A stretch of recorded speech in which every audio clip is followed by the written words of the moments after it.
The time is now to architect a life of excellence. What will we do? Who will we become? We decide today. This is Learn, Do, Become Radio with April and Eric Perry. Let's move onward and upward together.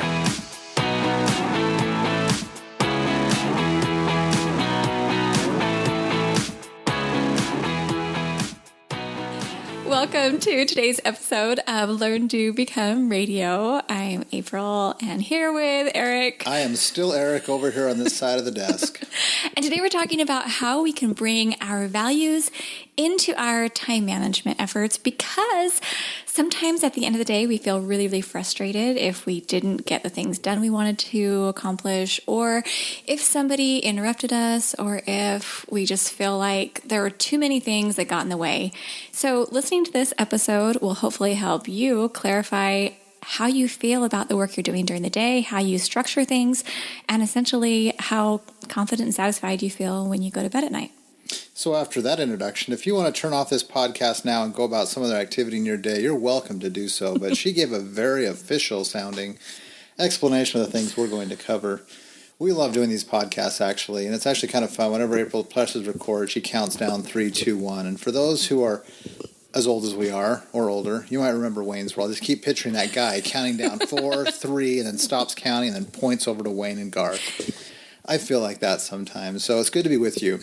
We like these podcasts because they're going to be just conversational discussions about just different topics that you, members of our community, friends, have brought up, and we just want to talk a little bit more about. So we hope that you'll enjoy this talk about how do we fit our values into our life and time management without undervaluing or overvaluing our time, but figuring out how to use the time most effectively. So we received an email from one of our listeners named Rachel, and I think that she articulated the problem really well. So I'm going to go ahead and read what she said. Since starting to use your organization program and since reading the book Essentialism, I feel like I have gotten much better at managing my time. I don't run around putting out fires all day. I have a clear picture of my priority projects and where my time should be spent, and I get more accomplished with less stress. Yay! What I'm noticing, though, is that the more I learn about using my time well and protecting my time, the more upset I feel when my time is wasted. It's almost like I am now overvaluing my time and thinking that every minute is so precious that it annoys me when someone keeps me waiting, or I'm sitting in a meeting that isn't particularly effective, or I end up spending 30 minutes reading blogs instead of focusing on a more meaningful project. It affects my relationships, too. If a friend stops by my house during nap time, which is my only quiet time to work during the day, I have this nagging thought, you are wasting work time, instead of really being able to focus on my friend. I want to be productive and focused, but I also want to be available for people, and I want to be at peace within myself, even if my time is, quote, being wasted. How can I value my time, but not overvalue my time? Isn't that a great question? It's a pretty good question. So what are your initial thoughts, dear? Well, I just think, one of the concepts that I think she's really pointing to is the fact that we start to feel like time becomes more valuable or time is being wasted when we have a clear sense of what our purpose is or our objectives. I've found in my experience that people who don't really have a purpose or a clearly defined purpose, there isn't much urgency on how they use their time. There's not I need to figure out how to schedule most of the hours of my day to accomplish the things. And there's not that drive, that enthusiasm to devote or invest the time into moving forward on the things that they've identified matter to them. Mm-hmm. And I think maybe too many, human beings fall into that category where it's like, well, yeah, I've got to get to work and I've got to spend enough time at work where they'll keep me on and they'll keep paying me. But I also, time really isn't that big of a constraint. They don't worry about how much time they're spending driving to work or, if things hold them up at an errand or a store. It's just, okay, well, this is kind of life. When we have a clear sense of our purpose, though, I think, wow, every hour, every day that we have to devote to something, it matters where we put that. Right, I agree. And I think there's the other end of the spectrum where if you define productivity or using time wisely as getting things checked off on your checklist, then anything that's not on your checklist, you're going to think is a waste. And I've actually kind of gone through a process in my life where I've had to learn how to put some things above the checklist. And I think what it really comes down to is sitting down and writing down what are your values? What is it that you really do value? I'm also loving the book Leaders Eat Last by Simon Sinek, where he talks about how people get these, bursts of dopamine in their brain, how they feel like they've accomplished something. And for some people, it's by doing a specific task and checking it off. By others, it's having a conversation with someone that gives them this sense of satisfaction. I think Eric and I are just different in what helps us feel accomplished. And so I think what's important is to sit down and just record, well, what is it that I value? Do I value friends more than writing this? Well, but I think, you gotta be careful not to try to overstructure or overcomplicate it either. That's a good point. Keeping it simple. It's for every person, and there's no right answer, one right answer for all people. All the time, and in every situation. Well, for all people and for all time, for all situations. I think it's this ability for each individual, maybe those listening to this podcast, think about what do you value, how do you structure, and how do you prioritize those things, because it's that balance between finding the spot between having absolutely no clarity, no purpose, and no goals, no objectives, and really just kind of letting time slip through your fingers, and being too over the top on your to-do list, your schedules, your calendars. Like everything has to fit into certain boxes and time sequences.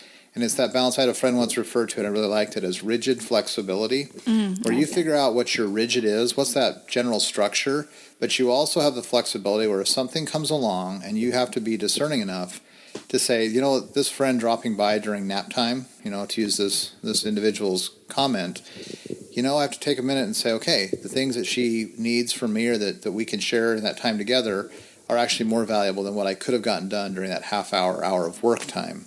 However, if in that moment you realize it's just somebody who's just kind of coming over to just squander because that person has nothing to do, or maybe just wants to say hi. I really appreciate you dropping by, but I've got, and you can kind of come up with a legitimate, honest reason why you need to excuse yourself. Right.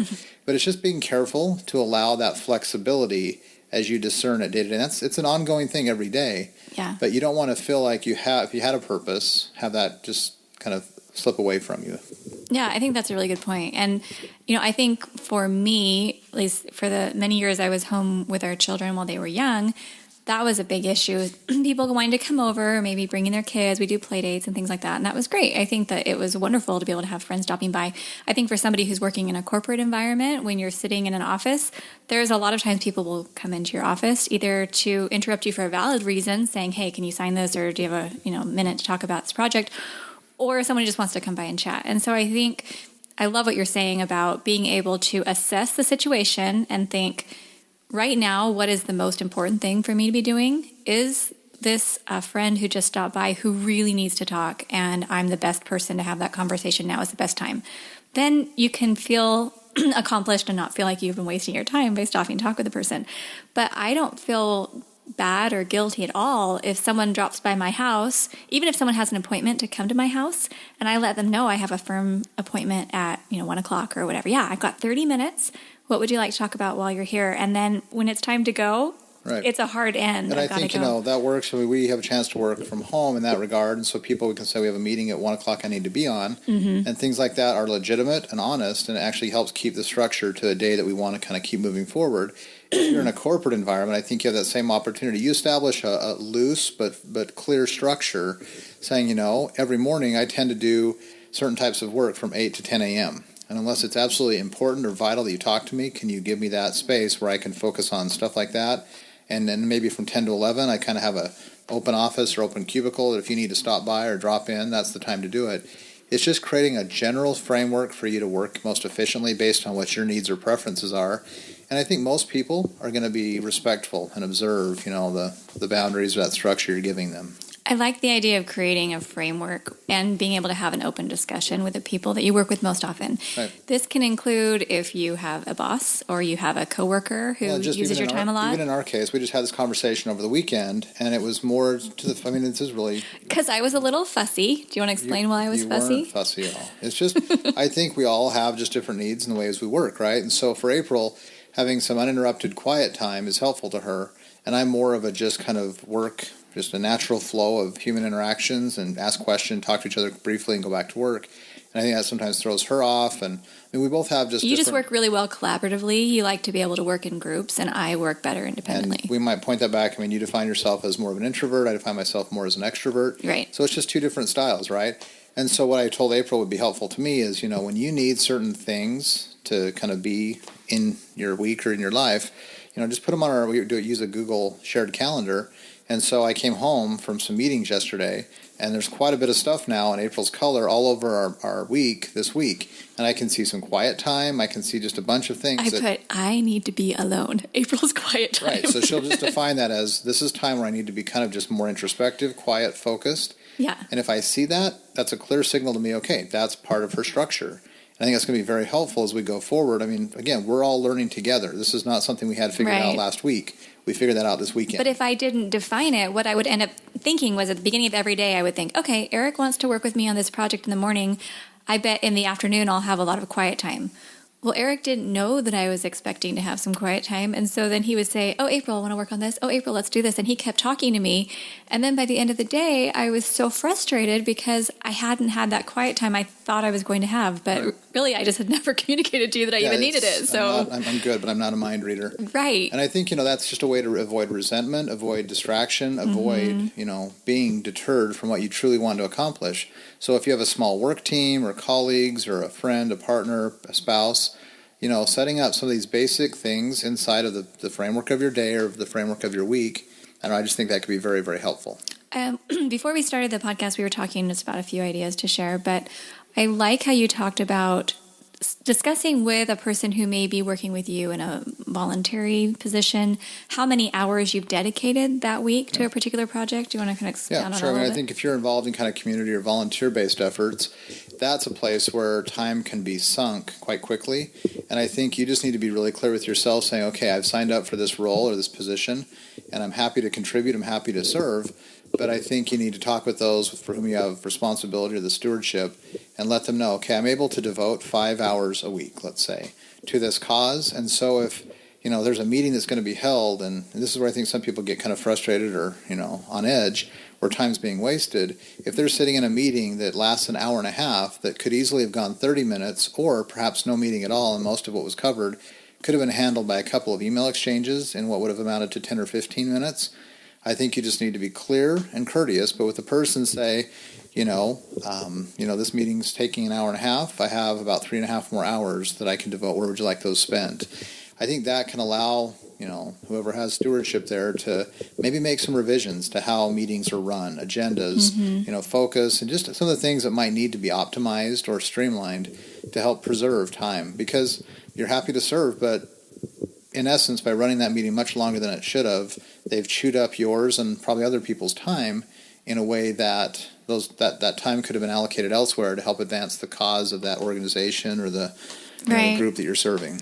Well, and I think it's important, too, to assess how many organizations you're involved with and assess where your time is best spent. I mean, sometimes you have more flexibility than others if you have a leadership position or if it's something maybe with church that you really need to participate in. That's one thing. But I remember there was an experience where I was attending a local PTA meeting and we were putting on an event, and I ended up spending 7 or 8 hours on an event that I really didn't feel had a huge benefit to the student body.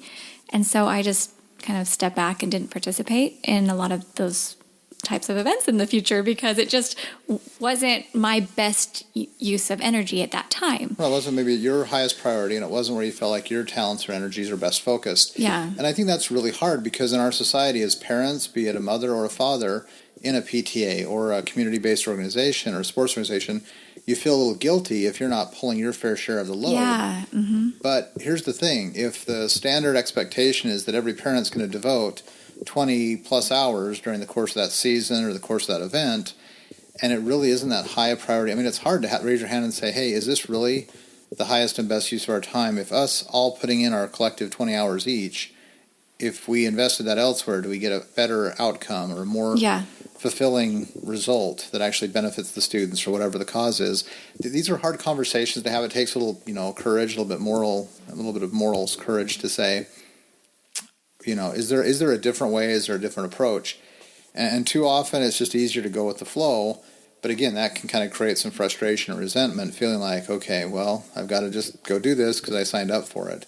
So I think it's just being very careful, being very selective about what and where you get involved because, You want to be able to use your time best. And again, it's usually driven if you have a purpose or an objective, clearly the types of things you want to move forward in your life. You need to reserve time for those things. And time is one of the most precious resources we have, and yet it's one of the most easily squandered or spent, not always in an optimal way. So let's talk for a moment about how this applies to our children, because this is a situation where I think so many parents, at least this has been my challenge, I'll have a list of projects that need to get done, whether it's related to work or whether it's related to the home. And then when I have it on my calendar and it's kind of scheduled, I'm happy to have the kids working with me or being nearby. But sometimes there's just those decisions that need to be made on, is now a better time to stop doing my work and just hang out with the kids? I feel like you're a lot better at that. For example, we were sitting in our room the other day and I had my laptop open and Eric and I were working on a couple things. And our teenage girls came in and they were sitting there talking to us and just sharing ideas and, sharing some funny stories or some, just talking. And we talked for about 10 or 15 minutes. And then I was kind of saying, okay, Eric, time to get back to our work. And you said, we're not always going to have our teenage daughters who are going to want to come hang out with us like this. Just hang on. It's going to be okay. And in my mind, I want to say, oh, sure, let's just hang out. But I'm in the back of my mind, I'm thinking, but Eric, we've got these goals we're working towards and we've got projects to finish. So what would you say about that? That's tricky because those are two very important objectives you have, right? Achieving some of your personal and professional goals, but at the same time, family time and what that means to, an individual or the family. I guess maybe I'm a little bit more sensitive to that, more willing to play on the side of flexibility because, our oldest is 15 and a half, almost 16. And so it'll be a few years before she's off in college and away. And then the others of our children will follow fairly quickly behind. And so I want to make sure that we're not remembered or seen as always working on the things that we had set out to do. We have quite a bit of time while they're at school now, for 6 hours or so. We can get quite a bit done there and maybe after they go to bed. But it's tricky because, I can see how that would. And probably for me that night, I didn't have a whole set of things still on a list that I wanted to get done or was moving toward. I'd kind of finished out the stuff I needed to do that day or felt was important. So I may have been more open-ended to that, and it's that balance, right, between a couple or between parents, not sacrificing or offering up time they'd reserve for something else. But that's where I think the flexibility comes in. You've got to say, okay, can these two things I was going to work on tonight and get done be pushed off till tomorrow, or is it going to affect too much what I had planned for tomorrow? Because, this will sound silly, but like a phrase that my mom used to have up on the wall of our house, all as a kid growing up, it just kind of keeps springing in my mind now as I get older. But it says, and I think it's more written for the home or a homemaker, but it says, cooking and cleaning can wait till tomorrow. For children grow up, we've learned to our sorrow. And then I can't quote the rest of it, but it's this whole idea that there is a small limited window. So quiet down cobwebs, dust, go to sleep. I'm rocking my babies and babies don't keep. Wow. Is that it? Good pick up and good finish. This is a big thing in the mom world, dear. Well, it is, right? So, there's all these things, right? Cooking and cobwebs and home care and building a business and chasing your personal goals. But then when the kids go to bed and you're cranky because the corners of the kitchen aren't very clean, right? So, it's a balance. But that right there is more of a, do we have, and this could be a whole set of other podcasts, which we will get into. Yeah. How do we incorporate our children, our families into routines and systems like keeping the home clean and orderly? Mm-hmm. So you're not giving up on that. And having them work on things to develop themselves. Because here's the thing, and I hope this podcast isn't going too long, but maybe I hope this is valuable. As your children get into that middle school and high school age, I think even more than ever, that's the time when you're thinking, okay, they get home from school, they've been studying and working for 6 hours, they come home, maybe we have some snacks and kind of some hangout time, just kind of decompress and reconnect. But then, if we really have some clarity and they have clarity on what's important to them, right, they pursue the things they want to do, whether it's sports or extracurriculars or talents and abilities. We're not just arts. entertaining them all day. No. Reading, right? Expanding their minds. So there could be no shortage of things that they choose to do and engage in from like 3:30 or 4 until close to bedtime, with a little interruption there for dinner, right? So in theory, we could continue to all be working on things that are important to us, sometimes collaboratively, sometimes individually, throughout a whole afternoon coming into the early evening. because that will allow, all of us to be growing and progressing. And I think that's really the ideal. Yeah. We help our children identify what they're passionate about, what their goals are, and then they start working on that while we may have to finish out some other things that are tied to our goals or our efforts or our professional responsibilities. But intermixed in there is that kind of reconnective time right after school. Snacks around a smoothie or cookies and milk, whatever it is you do as a family. Right. And then dinner time, I think that's a very important ritual, for lack of a better word, that as often as you can, you gather on the table, even if it's just something, short and informal, you have a chance to connect and just keep talking about your day. You just learned that today while you're doing, that's cool, tell me about that. And then, as you get closer to, I think most parents will say, even if they have toddlers or, teens ready to leave the home, right around bedtime is when your teens and your kids, your little ones, want to spend time with you. They want another story, right? They need a drink of water. It's all just that last little interaction. And you guys have done, some podcasts over and some resource over Power Moms about the 3 most important segments of the day, right? Mm-hmm. Right when they wake up, right when they get home from school, and right when they go to bed. Well, I think in what we're talking about here, we've just hit those with that level of personality and personability. It's that flexibility, of rigid flexibility. But we've also had a structure where our kids understand, okay, but between snack time and dinner time, we're working on homework, we're working on self-improvement, working on some sports practices, whatever it might be. So it's not, and also the home cleaning routines, right? They kind of help tidy up the house, they do their Saturday jobs. So when they go to bed, the house is generally clean and ordered. There's this kind of peace that descends on a home around 8:30, 9:30. And if there's anything else that you need to do, you could get to it then, I guess. But you just want to have that flexibility. So if your teenage daughters come in and want to talk about their day and their lives and what they're thinking about, okay, we have a chance to really just connect with them, and they know we care and we love them. One of the things that's helped me apply that the most is really calendaring in time just with a family, or calendaring in dates with our kids, calendaring time to be totally off the computer or to be 100% present. Because even though that sounds kind of strange, to calendar relaxation or calendar time for relationships, I don't think that's strange at all. I don't know if it's so much calendaring, because that feels arduous, putting in a daily slot for all those things. I think it's creating the custom, right? Creating the routine that's just part of the family. And I think you're much better at that than I am.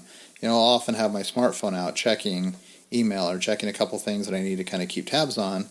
Whereas when you're on the computer, you're like really engaged, but then you shut the lid and you will go be with the kids. Like, you'll engage with them and you're much more connected there. And I think if our children start to understand, here's the pattern. Here's kind of this time after school where you have maybe half an hour to really just take a break, decompress, get a snack, talk to mom and dad. It's great. And then they kind of move into their own flow of what do I need to get done. They're kind of self-starters. What do I need to be focusing on? And dinner is roughly at 6 o'clock, and we'll be back. And whoever's day it is to help prepare dinner or help one of the parents prepare dinner, great. They kind of do that, but it just kind of creates these windows of time of interconnection, and then maybe some work or some kind of advancing it toward your goals, interconnection, goal advancement, interconnection. So one other idea that's been really helpful to me, and then I think we'll kind of get ready to close up with maybe any last thoughts, is to be able to really have my context-based lists have it in really good order and have that prepared, so that when I am in a meeting that's long and kind of boring and I'm just sitting there, I actually have things in my planner or in my purse that I can work on while I'm there. Like a little thank you card I can be writing if I'm just kind of listening to someone drone on or something like that. I can write a little thank you note, or I can brainstorm. I'm usually having things that are not on my smartphone, so that it doesn't look like I'm just sitting there checking social media. Point. I mean, I actually know of a friend who's an attorney, and he'd have to sit through a few board meetings and a few other meetings, and it was just kind of, his full engagement, his full energies weren't needed. And so I remember talking to him, he was actually work on some of his billing, invoicing, and stuff like that. Yeah. Right there in that meeting, kind of subtly. And I actually have been in a couple meetings where recently I was in one where I have a friend who wants me to help him with his marketing copy.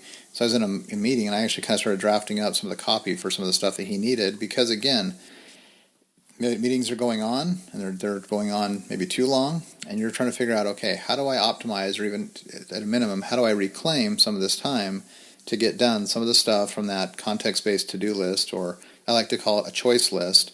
There are some things that I could work on in this context to kind of move some of those things forward or get them done while I'm still physically in this meeting. Right. So the temptation is not to always feel like you need to be multitasking, though, because not at all. in some meetings, you really do need to be present. You need to be listening. Absolutely. And I think that's where the discernment comes in, right? Right. It's just taking a look at the meeting, taking a look at the context and what's really happening, how much time is kind of being used. And you also don't want to live your life just totally frustrated, like, oh my goodness, this meeting has gone 22 minutes. Yeah, you want to enjoy the process, right? Like, you don't want to be over analytical or critical, but I think you can take a look at things and say, okay, here are just a couple of things I can't get out of. And when those things pop up and are inevitable, figure out a way to make the most of those or kind of to optimize them a little bit. Right. And just one other little example is when I would have friends drop by and I wasn't expecting it, sometimes I would say, oh, I'm so glad you're here. I was just folding my laundry. Do you mind if I'm folding while we talk? Right. And I'd go grab the laundry and would fold, or I'd say, oh, yeah, I was actually just kind of cleaning up the kitchen. Why don't you come on in and sit down at the counter and I'll just be doing dishes and we'll talk while I'm doing dishes. My friends were totally fine with that because they weren't trying to ruin my day. They just cared about me and wanted to say hi. And so I think when you can get something done while you're talking, and I would do the same thing. If I dropped by their house, I'd say, hey, you want me to help you with your dishes? Can I give you a shoulder massage? Can I do something for you? And it sounds a little weird. That is weird. I like to give my friends shoulder massages. I stopped by okay. to clean your kitchen and I'm actually certified, okay? So I could do that. You're certifiable. But I think that it's helpful just to think there's a lot of ways that you can enjoy the moments with your children or spouse while still working together or whatever. Well, but if you're not working, it's okay too. Right. Both are okay. You just need to figure out what are your values, how do you prioritize what you need to get done in a day, and it's that rigid flexibility, right?